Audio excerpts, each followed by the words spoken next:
नमस्कार दोस्तों, स्वागत है आपका अपने यूट्यूब चैनल मनु एजुकेशन में।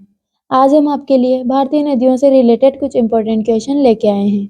यहाँ पे आपके सारे क्वेश्चन सेलेक्टेड और मोस्ट इम्पोर्टेंट दिए गए हैं, जो आपके आने वाले एग्जाम के लिए या फिर आप किसी भी कंपटीशन की तैयारी कर रहे हैं तो आपके लिए काफ़ी इम्पोर्टेंट हो सकते हैं। इसके लिए आपको यहाँ पे पूरे वीडियो पर बने रहना है और अगर आपको कोई डाउट हो तो आप कमेंट सेक्शन में बता सकते हैं। चलिए दोस्तों, आज की हमारी वीडियो शुरू करते हैं। हमारी वीडियो में हमारा पहला क्वेश्चन होगा, निम्न में से कौन सी नदी ज्वार नदमुख बनाती है? तो ज्वार नदमुख ताप्ती नदी बनाती है। इसमें आपका ऑप्शन बी सही आंसर होगा। वह ताप्ती नदी मध्य प्रदेश से निकलती है और गुजरात के मैदान को पार करते हुए अरब सागर में गिरती है। क्वेश्चन नंबर 2, निम्नलिखित में से कौन भारत के लेक डिस्ट्रिक्ट के रूप में जाना जाता है? तो भारत के लेक डिस्ट्रिक्ट के रूप में नैनीताल जाना जाता है।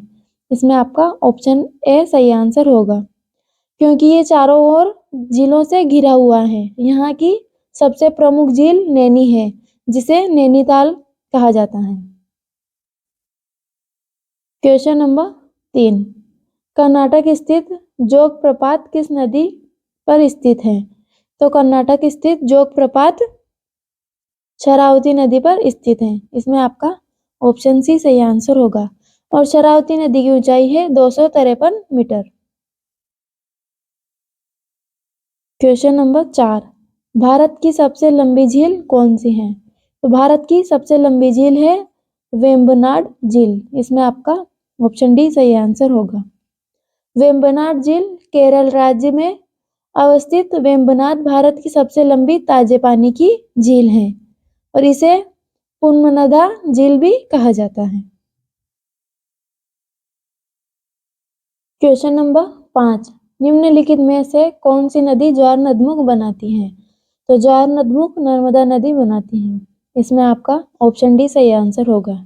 नर्मदा नदी मालवा पठार की अमरकंटक पहाड़ी से निकलती है। क्वेश्चन नंबर 6, मध्य भारत से निकलकर यमुना गंगा में मिलने वाली नदी निम्नोक्त में से कौन सी है? तो यह नदी है बेतवा। इसमें आपका ऑप्शन डी सही आंसर होगा। तो बेतवा नदी यमुना की सहायक नदी भी है।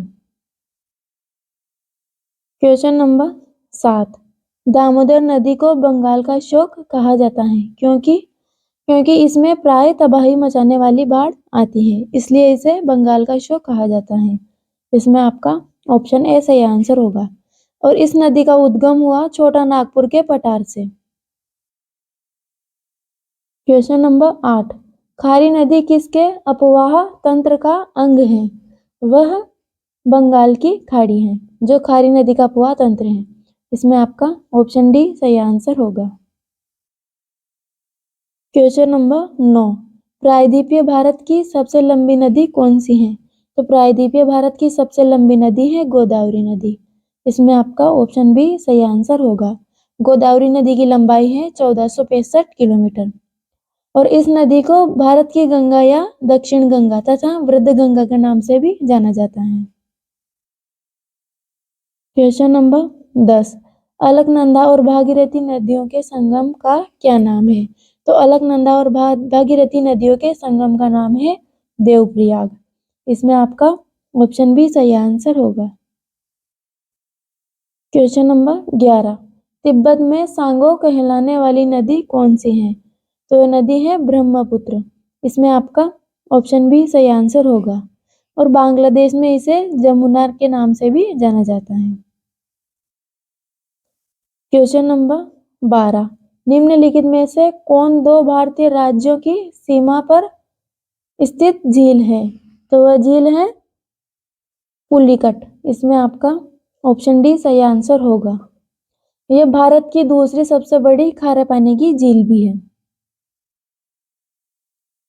क्वेश्चन नंबर 13, प्रायद्वीपीय भारत की निम्नलिखित में से कौन सी नदी अरब सागर में नहीं मिलती?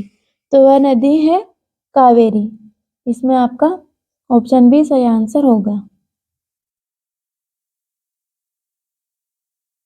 क्वेश्चन नंबर 14, कयाल क्या है?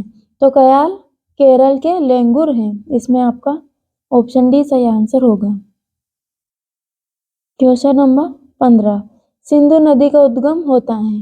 तो सिंधु नदी का उद्गम कैलाश पर्वतमाला से होता है।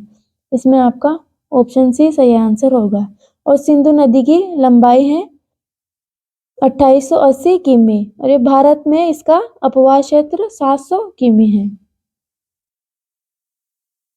क्वेश्चन नंबर 16 निम्नलिखित में से कौन से जलप्रपात नदी युग में सुमेलित नहीं है। तो सुमेलित लोधा बाकर नहीं है। इसमें आपका ऑप्शन डी सही आंसर होगा। और यह झारखंड का सबसे ऊंचा जलप्रपात है जिसकी ऊंचाई 469 फीट है।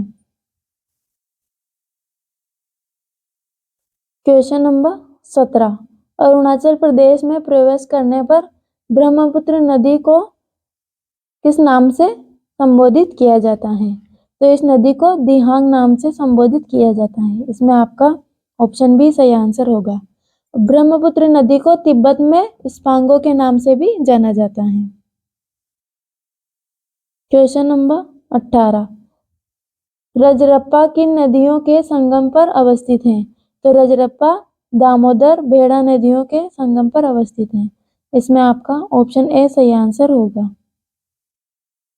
क्वेश्चन नंबर 19 ब्रह्मपुत्र नदी उद्गम से लेकर डेल्टा तक निम्नलिखित में से किन किन नदियों से होकर गुजरती है। तो ये गुजरती है चीन, भारत और बांग्लादेश से। इसमें आपका ऑप्शन सी सही आंसर होगा। क्वेश्चन नंबर 20 भारतीय मरुस्थल की एक महत्वपूर्ण नदी है। तो भारतीय मरुस्थल की महत्वपूर्ण नदी है लूनी नदी। इसमें आपका ऑप्शन ए सही आंसर होगा। और लूनी नदी अजमेर के दक्षिण पश्चिम में अरावली क्षेत्र में निकलती है और कच्छ के रण में विलुप्त हो जाती है। क्वेश्चन नंबर 21 लोकतट है एक। तो लोकतट एक झील है। इसमें आपका ऑप्शन सी सही आंसर होगा। क्वेश्चन नंबर 22 सिंधु नदी की एक सहायक नदी जो हिमाचल प्रदेश से होकर बहती है वह है। तो वह नदी है सतलज नदी जो सिंधु नदी की सहायक है। इसमें आपका ऑप्शन ए सही आंसर होगा। इसकी कुल लंबाई है 1450 किलोमीटर। क्वेश्चन नंबर 23 चंबल नदी किन किन राज्यों से प्रभावित होती है। तो चंबल नदी उत्तर प्रदेश, मध्य प्रदेश और राजस्थान से प्रभावित होती है। इसमें आपका ऑप्शन डी सही आंसर होगा। क्वेश्चन नंबर 24 सांबर लवण झील कहाँ स्थित है। तो सांबर लवण झील राजस्थान में स्थित है। इसमें आपका ऑप्शन डी सही आंसर होगा। तो सांबर लवण झील राजस्थान राज्य की राजधानी जयपुर के समीप स्थित है। इसे लवणीय झील या खारे पानी की झील भी कहते हैं। क्वेश्चन नंबर 25 भारत के किस राज्य में खारे पानी की सबसे बड़ी झील है। तो भारत का वह राज्य है ओडिशा जिसमें खारे पानी की सबसे बड़ी झील है। इसमें आपका ऑप्शन सी सही आंसर होगा। ओडिशा राज्य की चिल्का झील भारत की सबसे बड़ी खारे पानी की झील है। यह एक लेंगुर झील भी है जो बंगाल की खाड़ी का एकमात्र भाग है।